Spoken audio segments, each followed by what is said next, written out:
Hello,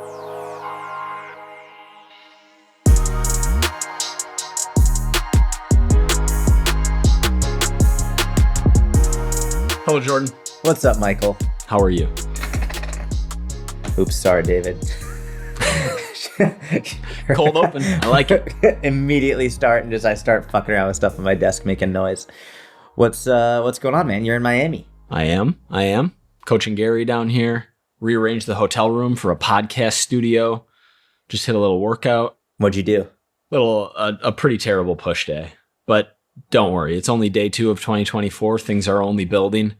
Oh, I didn't even tell you this. This is perfect. You didn't even thinking about Jane it this hard. Now you're just going to surprise me with a story. Okay. Well, it just randomly came to me. I am never scrolling again.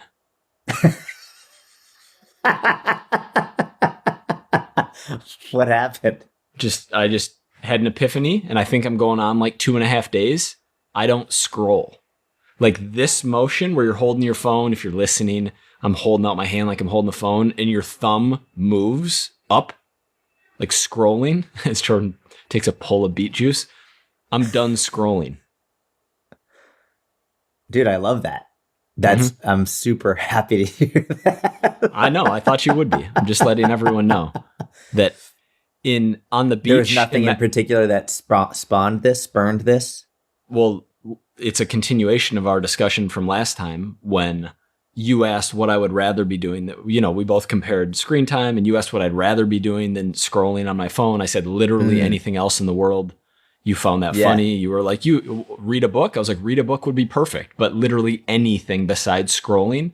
I truly am at a point where I think that unintentional, mindless cell phone consumption, specifically on short form platforms, is ruining my life. And by ruining, I mean just putting me in a state of stupidity and mediocrity, and I'm done forever. And that's a proclamation here on the How to Become a Personal Trainer podcast. Man, this is the beginning of a new life. That makes me so happy. Good. I'm glad. Good. All right. You weren't ready for that at all.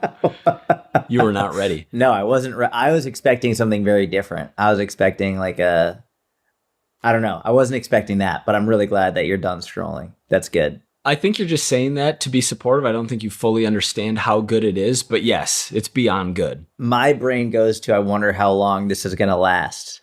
Forever. Forever.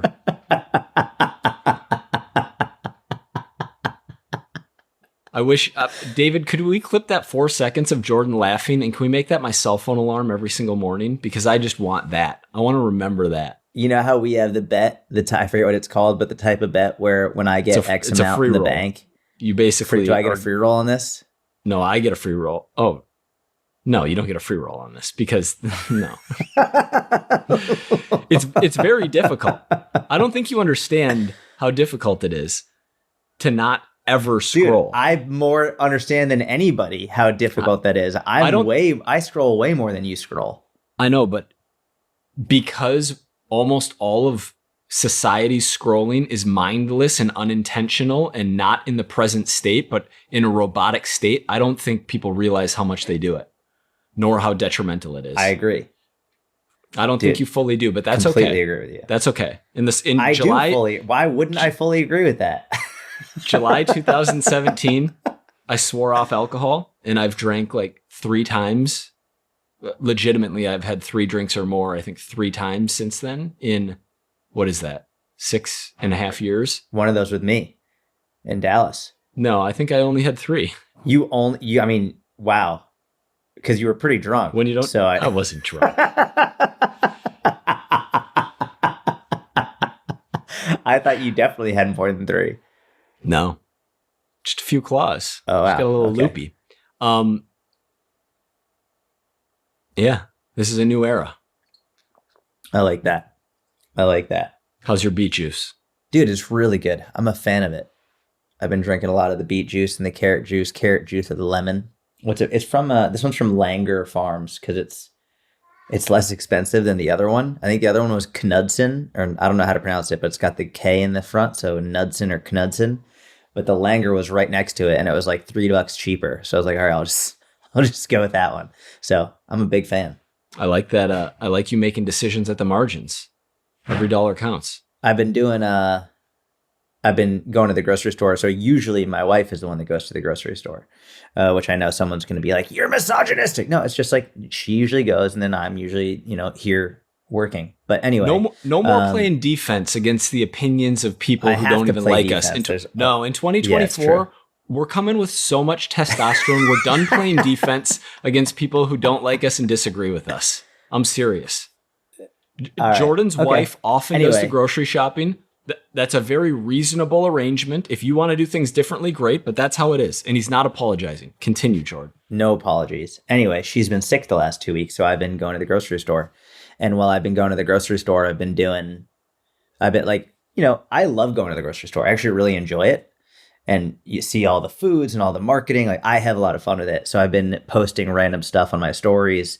And it's actually, I've always seen those obnoxious reels of people when they go in and they're like, don't eat this specific food, or this oil is like motor oil. You shouldn't eat this, whatever. And so like, it's very easy to get caught up in that stuff. But what was crazy is the stuff I was posting was very basic, like super basic nutrition, either marketing, like understanding nutrition-based marketing, or just nutrition knowledge. Like there was a marketing on the pistachios saying like protein power. And then I was like, that's misleading. Pistachios don't really have that much protein per calorie. And the amount of engagement that I got on those stories was wild. People were like, please do more of this. Please do more of this. So helpful. And so I base the vast majority of my content on the replies that I get from my audience, like on the actual response, not what I think they want, but on what they essentially tell me they want. And I can see how the grocery store content has been picking up among fitness influencers because the response is wild. Like, people love walking to a grocery store and just give information. It's actually very interesting. Yeah, cool. I'm glad that's going well. The marketing of high protein on foods that aren't high protein, and the fact that it continues to happen year over year over year, and it's basically outright deceit. Like, it's just a lie on the front of the label. And the fact that it still works and that people don't understand it is completely insane. Like, advice that I have given historically that you have too, in maybe like a different variation, is track your calories, track your macronutrients, just 30 days, or I think you've even said just a week, but 30 days, and you're going to climb the learning curve so quickly that after 2 weeks or 4 weeks or whatever of tracking, you're never going to fall for something like that, because the numbers on the front of a package of food literally mean nothing, or whatever they're saying on the front, 7 grams of protein per serving. Meanwhile, there's like 240 calories per serving. Like, oh, cool, 10% protein by volume, great. But if you literally flip the package over and see like, oh, there's 20 some fats, there's 40 some carbs, there's 7 protein, like, this is trash. This is a lie. I feel like eventually there will be laws in place that prevent this type of marketing, that prevent this type of misleading material. But I also feel like we're in such a unique time in the world and the history of the world, and that things are going so fast that it's going to take so long for things to catch up in terms of legalities. And even now, like internet law. Remember, like when people, like, I actually got hit with it recently, where I had an image on my website, and then like this company found it, and then they were like, "Hey, you have to pay us this amount of money because you used this back in 2013. You posted this image without like actually having a copyright claim to it." And that law is an old law that shouldn't apply to internet stuff, but like it was based on, I forget what you told me it was. They're still catching up, and by the time they catch up, it's not even going to be there will be new things that like won't make any sense. They're so far behind. Yeah. Well, forget what they call it, but there's like a maximum amount that the penalty is, and the maximum on that is massive. And it related to stealing IP in the 60s and 70s, and had to do with, I don't remember if it was Disney or Hollywood or what, but yeah. Yeah. Look, I don't think big government moves slow, right? And so I don't think that the answer is we need our protectors to make it illegal to post this or Correct. to have Correct. this form of marketing. It's on us as individuals to take the little bit of time and effort to educate ourselves to understand that, oh, this is actually BS. Yeah. There isn't a lot of protein in cashews or pistachios. Should be common knowledge. It should be. The fact that it's not common People are knowledge. still surprised. What that should do for every single coach listening, every single person who wants to build a fitness business who's listening, every single person who might be struggling and doesn't know if they can build a fitness business, doesn't know if there's enough demand out there for your services. There is, because most people still think nuts are high protein. And the fact that most people still think that means that there is unlimited demand for your services. You know, it would be a great style of content that I might start doing. I just thought of this. When I was coaching Gary, and it must have been 2016, 2017, I used to do this thing where I would take a snack in the morning, whether it was an apple or whether it was almonds or whatever it was, and I would take a picture of it on my story or on my actual feed on Instagram at that time. And I'd say, guess the calories, and people would put it in the comments. Now what you could do is you could do a feed post where you put the picture on one, you say, guess the calories, and then you say swipe for the answer. And then you can do you could do like a video of yourself or just a picture and show the calories, but it'd be cool. Like you have a picture of whatever it is, like say a spoonful of peanut butter, and then say, guess the calories, put it in the, guess the calories, and then say swipe for the answer. And then you have a video of yourself showing exactly how many calories, or just you could do another image. But the video I think would be cool to develop more in depth in that style of content, but especially with things like an avocado or orange juice or nuts or peanut butter or whatever it is, those types of things. I like the guessing game is definitely a really good way. And for whatever reason, people are always freaking surprised. Another one people are always surprised about is the cooking spray that has like 5,000 servings per container. And they're like, I just thought it was completely 0 calories. But when you learn to read it, it's like for a third of a second spray, which is physically impossible to do. It's yeah, definitely that might be a good content idea. Jordan out here dropping content ideas. We're talking how to build your business in 2024. I didn't know we were getting into it this early. I was excited to BS around about. No, we don't have to. You know, we people who hate us not thinking. scrolling on the internet. But Jordan is overflowing with both beet juice and content ideas. And today we are talking about specific tactics for 2024. We're going to put that on the back burner just for a little longer. Where was I going to take that? Completely forgot. You're very hydrated over there. Is that one of your resolutions, is to increase your hydration? No, it's just something I'm trying to do more in general. I need you to lean harder into resolution season, Jordan. New year, new Jordan. I need to sit down and make mine. I haven't done mine yet this year. I need to sit down. Oh, let's do them right now. You want to make your resolutions public? No. I want to make yours public. No, I don't. I want to make yours public. Well, I already said that. Here, how about let's each do one resolution publicly? What's one of your New Year's resolutions? I literally did. I said I'm done scrolling, and it was met with, it was met with the same amount of interest that I have in making content. That's not accurate. I said I love that and I believe that and it makes total sense. And you said, no, you don't. You don't even get it. And I said, no, I do. And you were like, I don't think you do. I still don't think you do. But yeah, so I gave one. You can give one now if you like, or you can wait and you can do them in your notebook, whichever you prefer. Let me think about it, because I don't just want to just put one. Well, I want to get my splits, but I've spoken about that before, so I feel like that's not a good one to do. Yeah, and it's marketing. I want like a real one from the soul. Okay, let me think about it.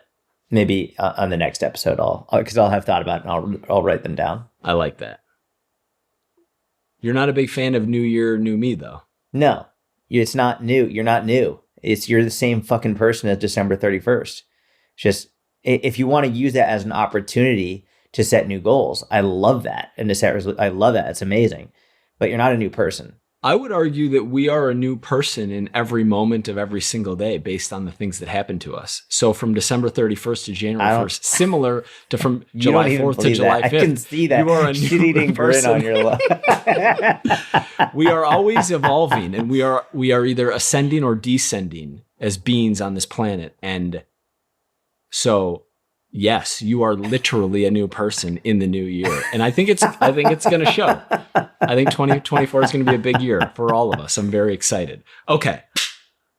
You want to talk about growing a business in 2024? Dude, I'd love to. Cool. I don't think you are ready to. I am so ready to interview you about this. Here's why. Because today we are talking about tactics. We're talking about the nitty-gritty, the specifics, the current state of insert platform. We're talking about the specific day-to-day actions and behaviors on social media and elsewhere that Jordan is taking to continue to grow his giant business that you will be able to glean from Jesus as a result. What? His giant business. What do you want me to say? It was meant His to be business. complimentary. Okay, his business. I was complimenting you. I wasn't trying to, So, Jordan, where does your mind go when I say 2024 tactics?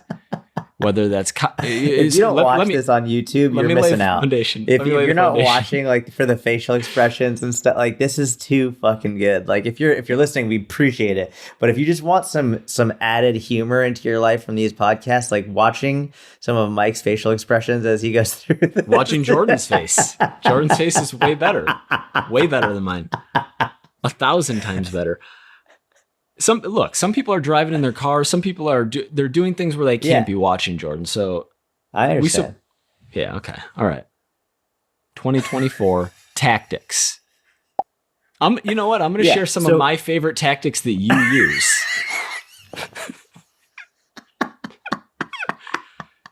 Okay. Ready? What are some of your favorite tactics? This podcast is so fun. If I had to work like a real buttoned up job where we couldn't just like joke around. Oh my gosh. No, they're not my favorite tactics. They're my favorite tactics of yours. Oh, okay. I misunderstood. Okay. Your 30-day challenge with a sale on the back end is unmatched and unparalleled. And you do it, with body composition, right? So you kind of let yourself very gradually enjoy for a few months, and then you'll do a mini cut, like a 30-day fat loss phase with a sale on the back end of it where you've timed it like months in advance. You generally haven't, like these are pre-planned, thought out. This isn't just willy-nilly impulsive. Is an outstanding strategy that has worked very well, both for you and many people in the mentorship. That's one that I like.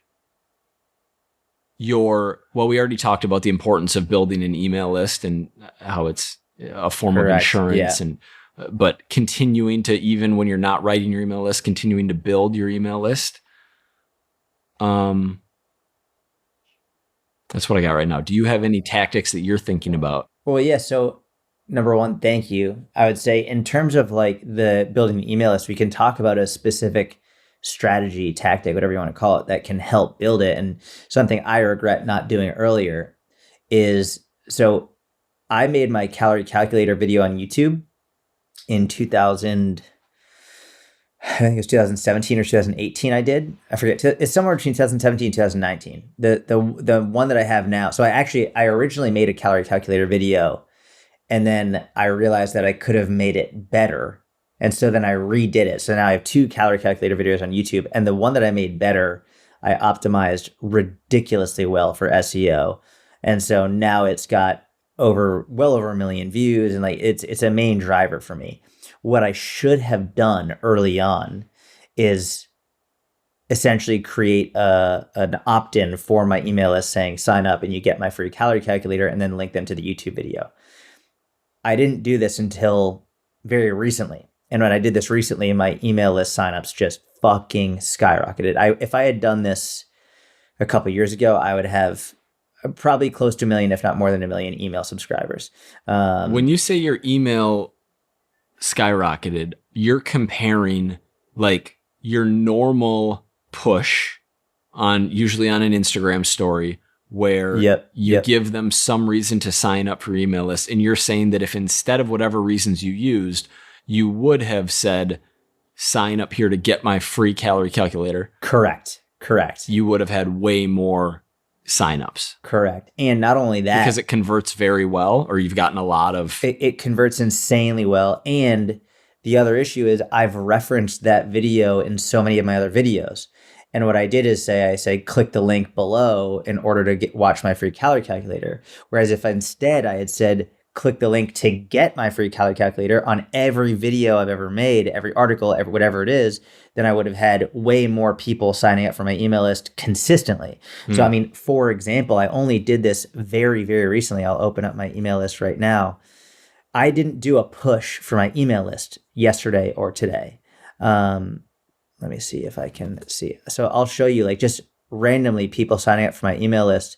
All right. So just today, it's 2:55 p.m. I have not done a push. This is just random people finding it.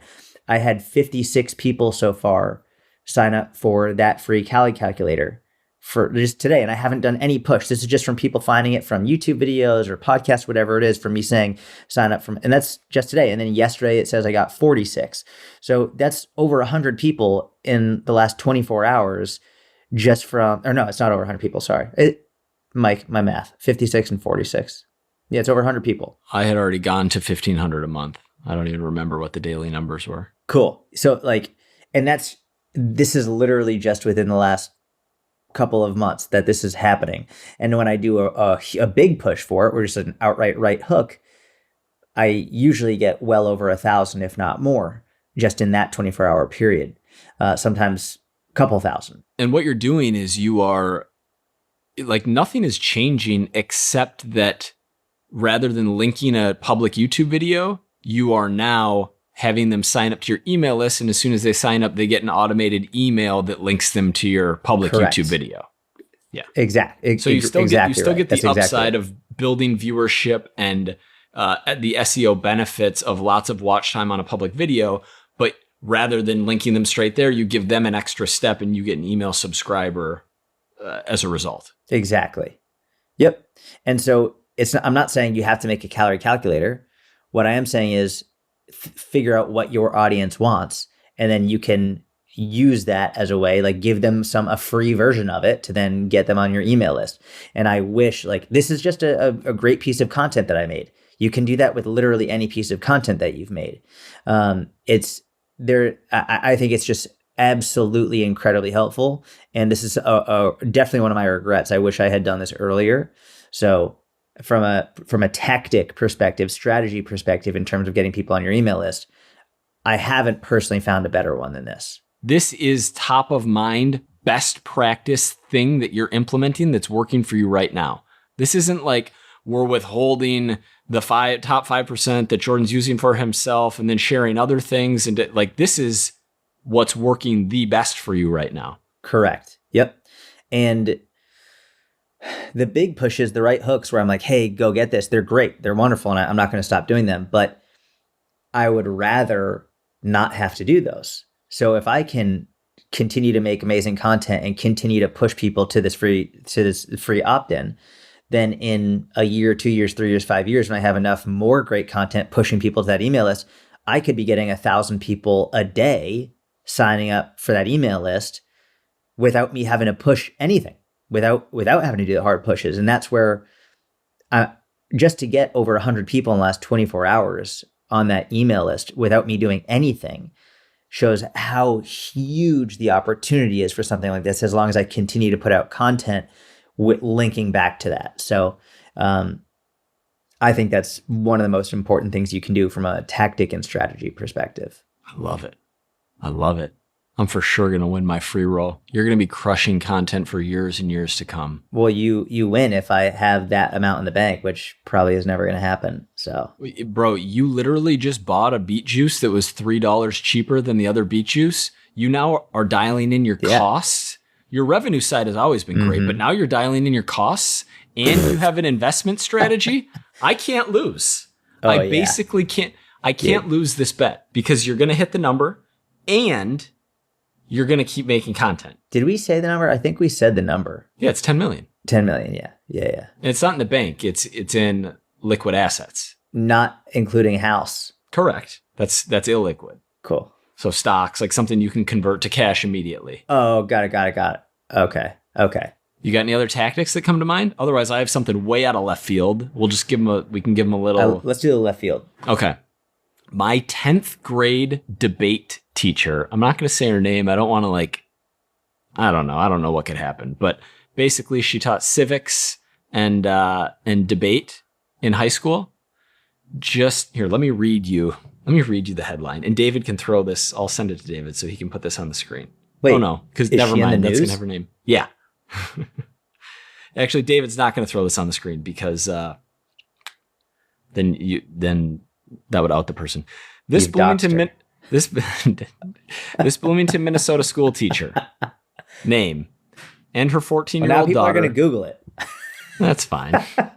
I didn't say it, allegedly. And her 14-year-old daughter were both arrested at the protest at insert place last week. Minnesota teacher called for Israel's eradication at a socialist rally. Jeez. I was not expecting. This is really out of left field. That's... Well, I was going to have it in the beginning where well, usually we talk about things in the beginning, but you were so gung-ho, overflowing with ideas and business that I had to give the people what was best at the time. My fault. That's my mistake. No, it's not. I like this. It's backwards. Just wild, right?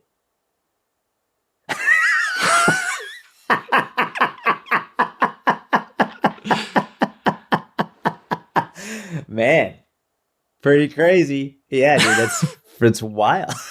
Wait, I don't know why she was arrested though. Like, what did she allegedly say? I'm not sure.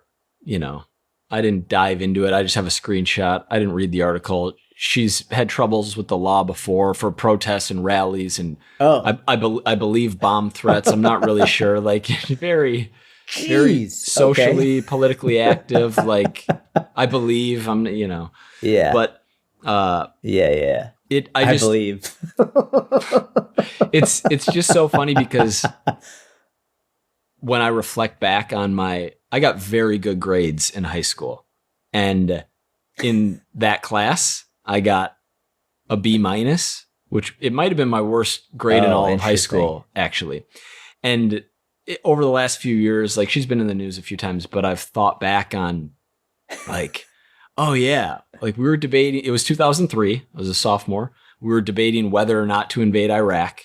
And I was they have weapons of mass destruction, which funny enough, I was wrong. But like, I took that side of things. There was like a Native American mascots debate. And keep in mind, this is 20 years ago, but I was like, yeah, they honor the heritage of these tribes, like certain teams, like specific teams that we were debating. Like basically took a certain side of every single issue, not thinking that there would be an a biased person assigning me my grades. Right.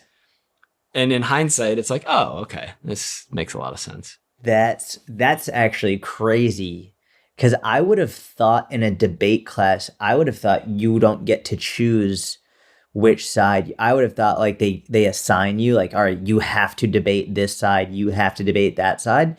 Because to me, that would make sense from the perspective of you have to develop the argument even if you don't believe it. Mm-hmm. But man, you're just choosing the side, then that makes sense that based on her alleged history. Or maybe I'm just a horrendous debater, like whatever. But there's a lot of grade inflation. You're a very good debater. I'm not. You're actually a super, super good debater.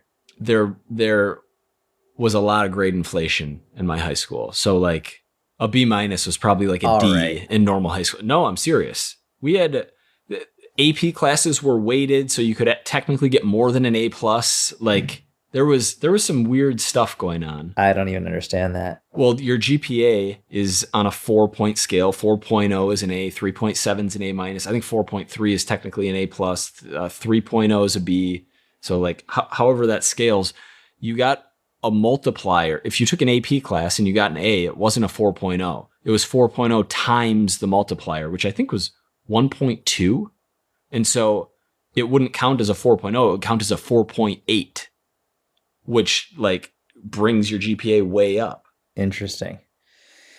I'm not even going to pretend to understand any of that. You're throwing numbers out and like, I don't get how it works. I did not do well in high school. B- was like my best grade in high school. So that's good. You guys probably didn't have the grade inflation we had. I think that was in gym class. Got a B. No, I actually did really well in gym. You had to defend yourself there. You didn't want it floating around that you got a B- in gym. Yeah, I did super well in gym.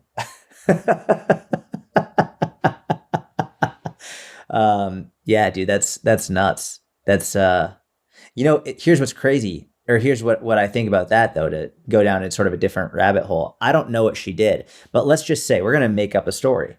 Let's just say that someone. No, let's just say that all she did, and this is just made up because we don't know, but let's just say all she did is call for the eradication of Israel. Let's just say that's what she did. I don't think she should be arrested for that, even though obviously I completely disagree with that. I don't like when I see people on whichever side you're on, essentially happy when someone gets arrested for exercising their free speech. And then they then say, well, that was like incitement of violence. No, calling for actually. But yeah, what? It's the literal definition of an incitement of violence. Yeah. I know you don't. Yeah, I don't want to argue that side either. I still don't like it, but I just sort of fucked myself over on that one. Yeah, you know what? Pro free speech, but there are certain things you can't say. Yeah. You know what? I think I fucked myself over on that one. Yeah. Okay. Let's just say that makes sense. Let's just say that someone said they don't like people of a certain race or religion, ethnicity, or from a certain part of the world. Okay, you're allowed to say that, but the eradication of the people of a country. Well, I think it's one thing if she said, I don't believe Israel should exist. I think that's okay for her to say that. She's exercising her right for free speech. But if she's actively calling to kill them or any people, that's obviously not okay. Yeah. All right. Now we're going to shift back to tactics. It's a real ping pong game. It's a ping pong game. We got. What else do you have? Oh, I thought you were going to interview me. Yeah. What else do you have? Was my question. Sorry, I'll try to do better.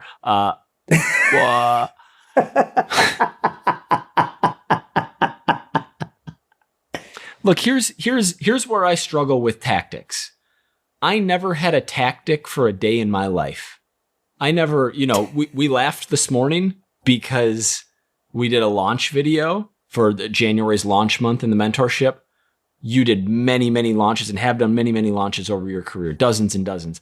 I never once launched. I never hard sold coaching, like not once. And so in this video, Jordan did the majority of the talking. And then at the end, you were laughing because, you thought I was going to say something. I don't even remember what I said.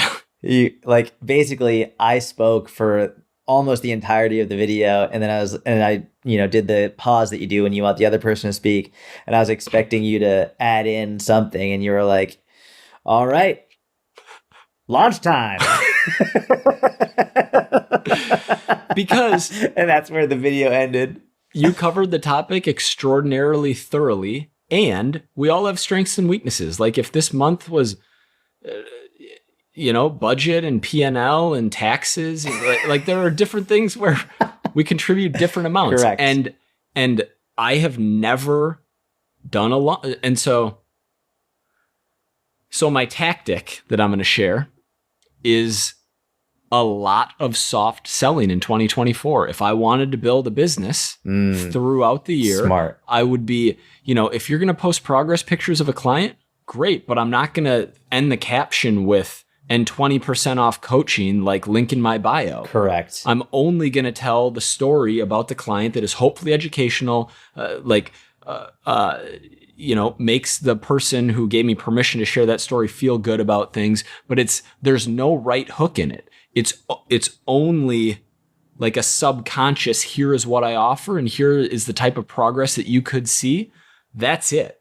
No right hook at all. And is it the fastest way to grow a business? No, it's not the fastest way to grow a business, but it is extraordinarily sustainable and you're not giving away goodwill when you do it. What I would also add to what you'll do is, because this is very overlooked, and I see a lot of online coaches making this mistake, is when you share that, when they've given you permission and you share that, you don't say, hey, this is my client so-and-so. You say, like, I want to give a huge congratulations to my online fat loss coaching client so-and-so. And basically, this might seem not that important, but there's a difference between saying your client and your online client. And there are still many people who follow me who regularly DM me asking me if I have any online coaching programs, like all the time. And it's like, I talk about the inner circle very frequently. When I was doing one-on-one coaching, people would always ask, do I do anything online? Do I offer anything online? Which is why when you're doing what's called a soft sale, it's not you asking for a sale. All it means is you're mentioning what you offer in a very conversational way. So when you're sharing progress pictures or when you're sharing training methodologies, like this is what I use with my online strength training clients, with my online fat loss clients.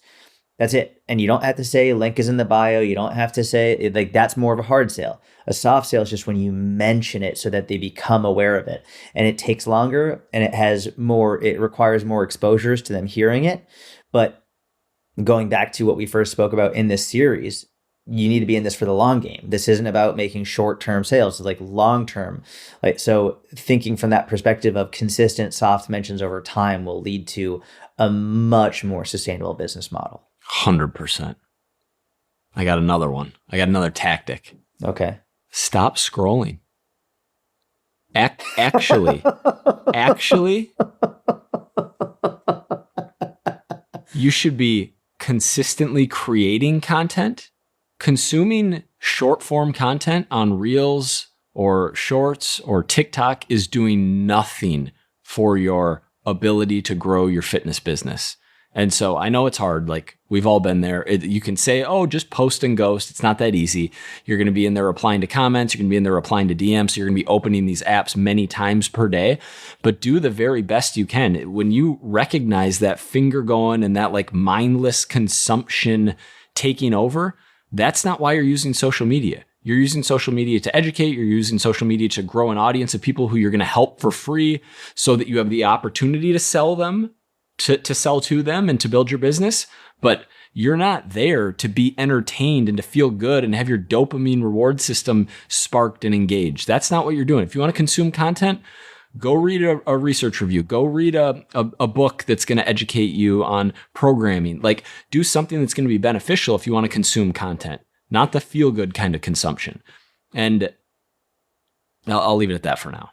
Yeah, I mean, I agree. Stop fucking scrolling as much is really important. I completely agree with that. Yeah, I'm going to go to the next one. The next one that I'm thinking about, and this is, people are going to be really pissed when I say this. Right now, it seems as though video is the most important. And I see as a result of people thinking that video is the most important, they are not, they are oftentimes doing shitty videos. And I'll give an example. Like they'll just like take like a 7-second video themselves, and then they're copying viral videos. This is so unbelievably important. I really hope people are listening to this. So many of the viral videos that we see are like just stupid short videos that get millions of views. But how many of those viral videos that you've seen do you then click the person who posted it and then go follow them and then become a fan of their content, versus how many of them do you see and then you laugh and share it with people and then immediately scroll on and you don't know who posted it? You, in your mind right now, like you couldn't even think about who posted that video, who shared that video. You have no idea who they are. You have no idea what they do. You don't know if they're a business. You don't know if they're an individual, nothing. So what people are doing is they're trying to copy the viral video strategy, when the reality is the viral video strategy is not the strategy that's going to help you build your business.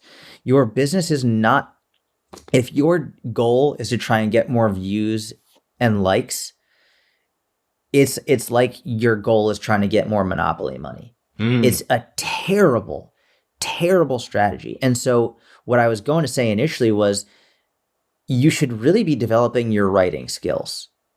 And you can use them on any platform, but especially a platform like Instagram, where in a social media world in which you believe that video rules, which by the way, like I think video is amazing. I love using the videos, and I think that it is like the pinnacle of being able to build depth, and it's incredibly, it takes a lot of skill and a lot of time and effort, but the goal isn't to get hundreds of thousands of likes and followers. I promise you, if you get 20 to 50 people reading your captions and reading your posts, that is infinitely better than getting 100,000 people to watch a viral video that is stupid and means nothing and has no bearing on your long-term business. And I would rather, even though Instagram at this point in time is not pushing written content as much as it is video content, the written content actually has far less competition than the video content. The video content has so much more competition. So even if you're trying to make the video content, it's so much more difficult for you to get seen.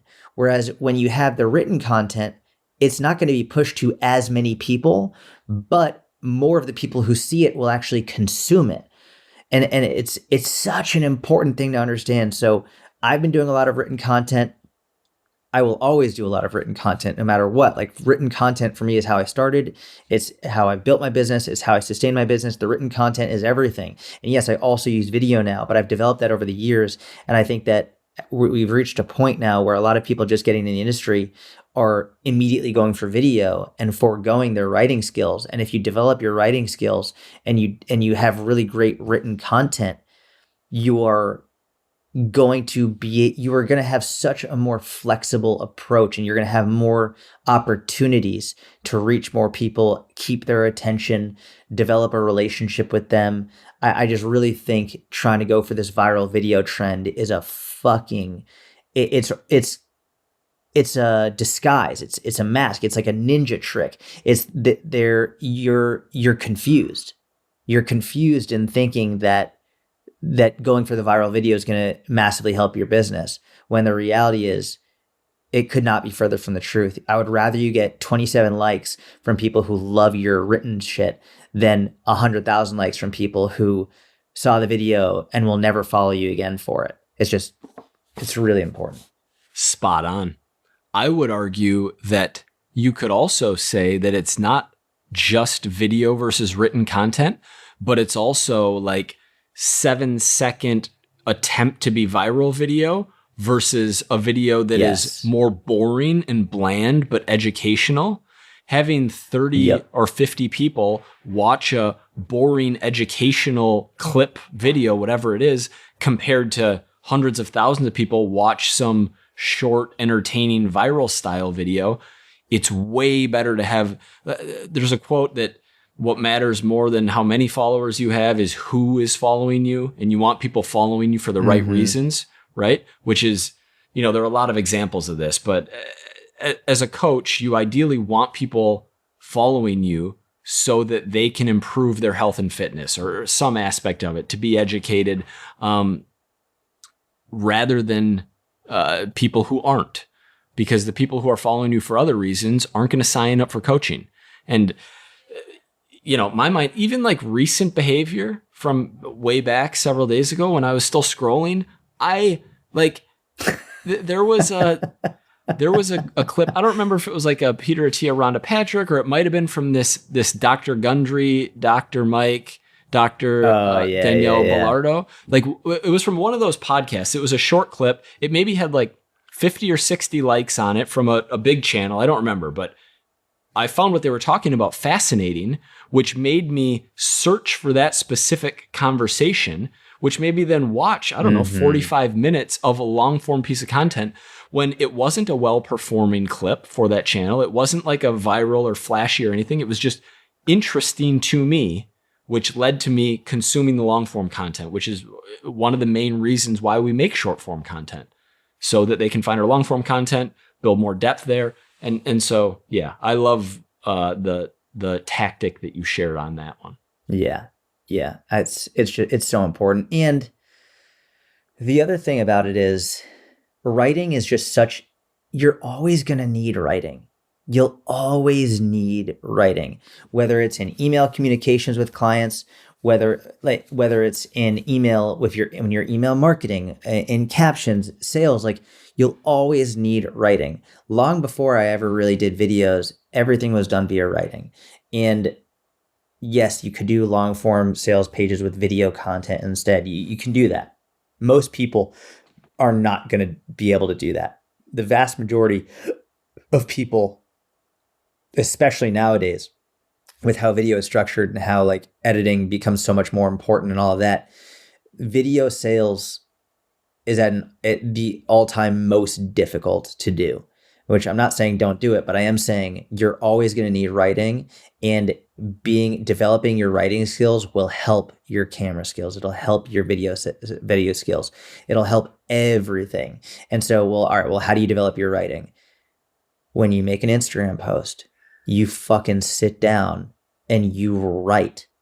I don't care if you made a whole video explaining it. Cool. Now explain it in the caption and make it really, really good, and add more context and nuance to it. When you're writing, when you're writing emails to your email list, when you're writing to your clients, I think I developed my writing. I started developing it for writing articles for my website, long form. I think my writing became the best when it was for Instagram, because there was a limit to how many characters I could have. And it essentially forced me to write articles in the most brief, concise way that I possibly could. And I would routinely max out how many, like my Instagram caption, I would max it out all the time, which meant that I would have to chop it down without giving up too much nuance. And so writing is just, and now it's actually cool because you can do the writing where you can write and make it an Instagram post, whether it's a tweet. You can do long form tweet style, like thread. Those things work super well.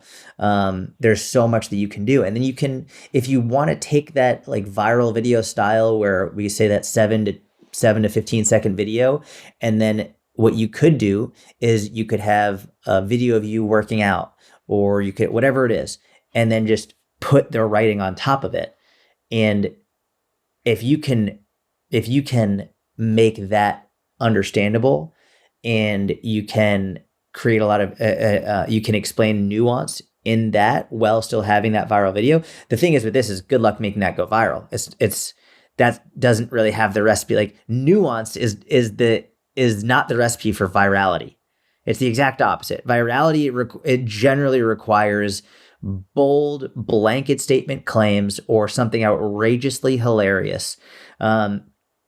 Whereas the stuff that we push as great coaches is generally simple, basic, straightforward, no nonsense information designed to help people. That's not the recipe for virality. So stop trying to go viral and start really appreciating the small number of people who see your stuff, because that's what's going to lead to a great business over the long term, not the viral stuff. Yeah. Rome was not built in a day. 100%. Great episode. Is that it? Well, no, we're going to ping pong back real quick here. You got any power breakfast, power snacks, power dinners, anything new to share? People really like the power meals. I feel like I have one off the top of my mind, which is a power snack. Could be used as a power breakfast. I don't. I've been using it as a power bedtime snack, which is a fiber cereal with a vanilla core power 42 gram protein shake, like half of it or 2/3 of it into the fiber cereal. Dialed. Super good. I love that. Yeah. Recently, My breakfast has stayed the same for a super long time. So I just have the bran buds with some berries, blackberries, blueberries, whatever. I did start adding in the last few days. I just wanted a little bit of a change, so I still have the same thing. I just added some. I took out some of the bran buds by like a fifth, and then I replaced it with grape nuts cereal. So I just added a little bit of grape nuts, and it's like super crunchy, and it just adds good texture to it, which I really like as well. My wife, I need to get this recipe. She made something the other day. You would love this. She found a recipe online for like making your own pizza at home. And I've always been very questionable of those things. I've been like, I don't know if I trust that. It's a recipe with like Greek yogurt and something else. As soon as I heard it, I was like, this is not going to be good.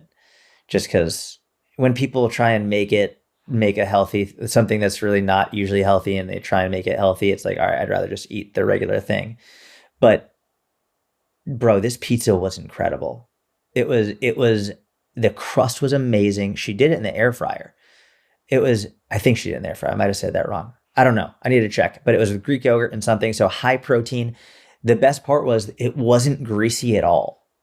So the crust was amazing. It was like legit thin crust pizza and super high protein. I wouldn't say it was low calorie.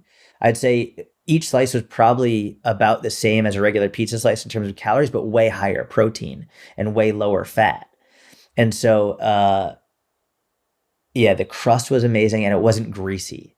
I was like, man, that was awesome. I'm like really getting on her to make more of that because that was ridiculous. Nice. Sounds great. Yeah. Yeah. And I've been waking up and I have beet juice, carrot juice, some water, coffee. I've got like 4 drinks out in front of me every morning. What's the thesis on beet juice and carrot juice for you? So I like carrot juice. I could drink that a lot. And I really love carrot juice with ginger. When I was living in Israel, they have these fresh fruit and vegetable stands that you could like all over the place, everywhere in Israel. Like, you can't go 20 feet without like going by a stand to squeeze you fresh fruits or vegetable juice. And so every morning I would get this like fresh squeezed carrot juice with ginger. And that was at a point in my life when I was like 18, 19, when I was like, oh, this has like magical health and healing properties. And I was doing it because of that. And now that I know better, I just understand it's just fucking carrot juice and ginger, but I love the taste. So I'm not doing it for any other reason. I just love the taste and the beet juice. I'm copying you.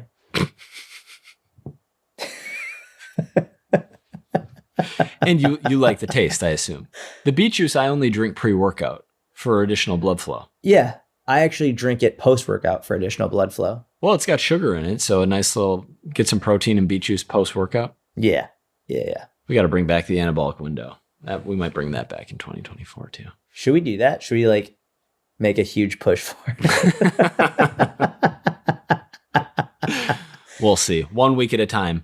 Thank you very much for listening. We hope your new year is off to a great start. Weekly uploads every single week of 2024.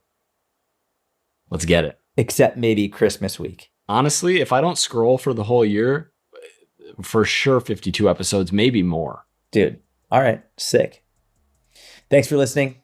We appreciate you. Have a wonderful day. Have a great new year. We'll talk to you soon.